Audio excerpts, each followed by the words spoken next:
Të mbash ujë pranë shtratit gjatë gjumit përbën rrezik.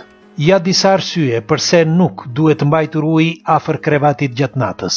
Ka shumë njerëz që duke fjetur e kanë zakon të mbajnë një shishe me ujë ose edhe një gotë me ujë pranë krevatit apo mbi komodin. Dikush këtë pothuaje bën edhe tër vitin, por ky zakon mund të jetë i dëmshëm dhe le ta zbulojmë se përse. Së pari, nëse është një gotë nuk është as pak e shëndetshme, dhe edhe pse është e mbuluar, sidoqoftë pluhuri futet, por mund të ndodhë edhe që gota të rrëzohet dhe uji, duke u derdhur, përbën rrezik, sepse shpesh pranë krevatit ka gjithmonë priza korrenti dhe uji është rreziku kryesor. Por është për të theksuar se pjesa dërmuese e njerëzve kanë zakon që të mos pinë shumë ujë gjatë gjumit, por thjesht pinë sikur ta testojnë, sepse e shijon kështu, pra pak e nga pak. Për shembull, nëse gjatë ditës pi 1 ose 2 gota ujë, gjatë natës pi gjysmë gote ose edhe më pak.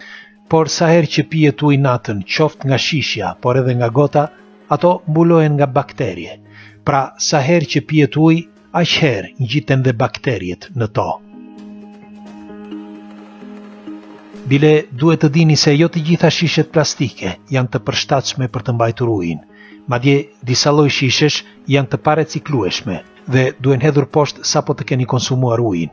Për më tepër, mikrobet dhe bakteriet natën ndikojnë më fort në ujë dhe problemi kryesor është prania e bisfenolit A, një substancë që çlirohet në temperatura të larta, si për shembull në ditët e verës, dhe kjo gjë prish ujin. Një mënyrë efikase për të shmangur këto probleme është përdorimi i kabashit prej qelqi, që mbahej dikur nga nënat shqiptare.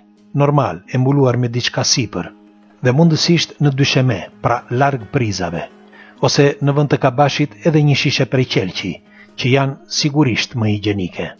Tani jam kurioz të di, sa nga ju e kanë zakon që të mbajnë afër krevatit ujin, ose sa të tjerë nuk e mbajnë afër ujin, por ngrihen natën. Dhe a ngriheni natën gjatë gjumit apo flini të qetë si qingja? Kalofshi bukur.